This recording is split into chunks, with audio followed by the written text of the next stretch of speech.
I wanted to talk about that equipment. You maybe know the Panasonic GH4. For a second hand, I bought it like 1,000 euros. It really served a lot, but my specialties are music videos and extreme sports. So when I shoot something, it needs to be taken directly. I cannot sometimes ask a performer, like an artist, to perform again when he gave 100%. Once we lost the take, we lost the take. So sometimes you have the best shot. If you miss it, and you cannot get it back. You know, that's something that you cannot play with. Especially if you have like dancers, fireworks, or whatever it is that you need to do in the scene. Once the props are gone, it's gone. Okay, so I used to work with a Panasonic HVX200, so big one. I was very interested in the GH4 because of the system of the SD cards. It's very small.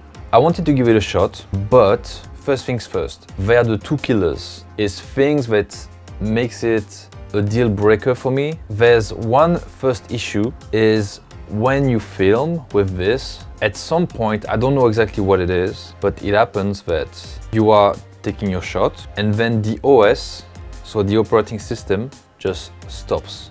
It blocks completely. So it's stuck on, and even if you put it on off, it doesn't shut down. So the only thing you can do is open here the battery tray and take out the battery here. So even if it's a shot of 10 minutes, doesn't matter. As long as you take out the battery, you lose your shots. So I never had any issue whatsoever with any camera, even the mini DV tapes or HI8 or whatever it is. Seeing that you have a SD system, so you can plug your SD here, I thought, oh good, you will never lose a shot as long as your card is functioning. Well, no.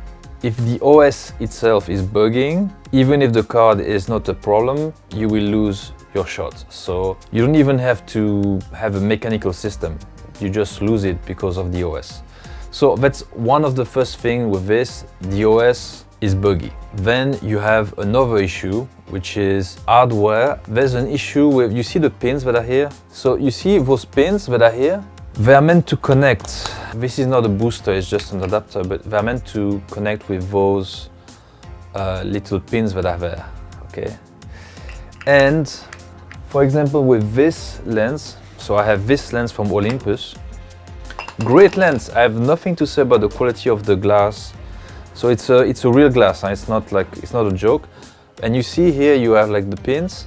Well, for some reason, even if it's a very light lens, it tells me that the pins are not connected. It says that the lens is not mounted, when actually it is. So I tried with manual lenses. I mean, the issue with this one is everything is driven by the body. If the body has an issue or the pins has an issue, you cannot even use it as a manual lens.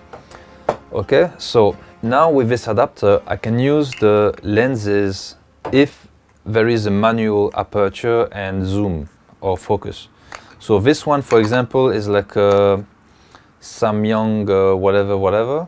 So you see Samyang, and this one you can do the manual aperture and you can set it up manually, completely manually. And when I use the adapter here and the lens here, I can actually film without having the issue of lens not mounted properly, whatever. But still, there are some positions in which it's like the OS is stuck, and even if you move the camera, then you keep having the same image in the screen. So it's the same type of issues, and then when you unplug quickly, then it's responding. But that's a second deal breaker. Like extreme sports, music videos with props especially, you cannot miss it. And even if it's like modeling, like if it's a fashion, a catwalk or whatever, if you need to film like, let's say Top Model Europe or whatever, but you need to take the shots at the event. So if you film an event and then you have the artist passing by and then you are like, what's happening with my equipment? I don't know, I cannot film, and you don't have any second gear. Like right now I'm filming with the Canon 7D Mark II. but I don't always have a spare camera with me, depending on the situation.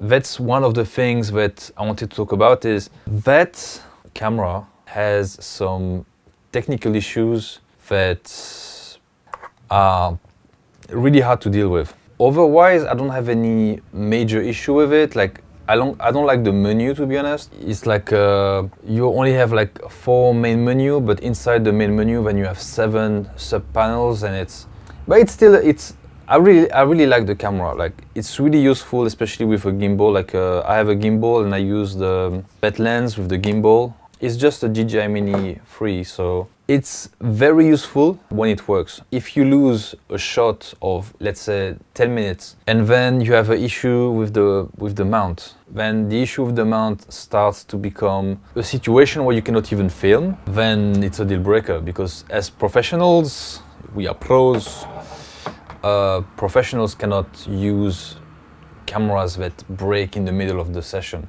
I'm being used to quite a good equipment. In my entire life, it's the first time that I have a camera that actually gave up on me outside of, I think I have VET1. VET1 gave up on me, but it did the tour of the world, to be honest. So, and VET1 broke because of something inside. I don't remember what it was, but apparently I grilled one of the circuits on the motherboard. And they told me for the price of changing that chip or that whatever it is, I'd rather just buy another one, because the price of the motherboard is the price of a second-hand camera of the same type. And yeah, so that's it. Now, would I buy again something from Panasonic in the GH series? Probably not, because I see many people having the same issue. I would say even issues, because there's the issue with the pins, and then there's the issue with the OS. And apparently up to the GH5S, it hasn't been resolved. So I'd say you can try it, but I think the person who sold this one did it exactly for the same reasons. And I just bought it as it is and irritated of all the issues. But I bought in the exact same time the Canon that is filming me right now, 70 Mark II, for the same price, 1,000 euros more or less. This one served me a lot in some scenarios, but in the end of the day, the one that is not giving up on me is the Canon. I'm kind of sorry for anyone who loves the Lumix GH series. I never had an issue with the Panasonic, let's say DVX or whatever it is, that, like the big ones, I never had an issue with them whatsoever. Not a single issue with the Panasonic HVX. The small format didn't work for me, and I love him, but I can technically use the same lens that I'm filming with right now. But if I move a little bit, like just if I touch the tripod, it might stop the recording and I can lose all the footage because of the warning saying that the lens is not attached properly. This is it. So I love it, but too bad that there's a buggy OS and that there's issue with the pins. Otherwise it would have been... I'm the type of guy who doesn't need much. You will see all my videos are full HD, so 180p, 25 frames per second, and that's it. I don't want more, I don't need more.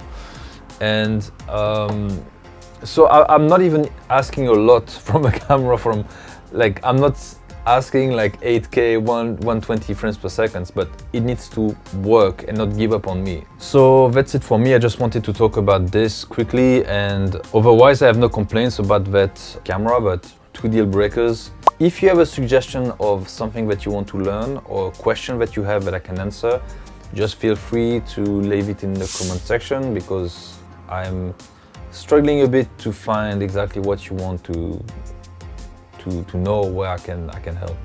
So like usual, you can like, subscribe, whatever. I don't even ask anything, because I don't even check the number, the percentage of people that is following or not subscribe or whatever. As long as you like the videos and you have like some value in it, I'm good with it. But if you want to leave a comment, it can always help the algorithm, blah blah blah, you know what it is. But peace out.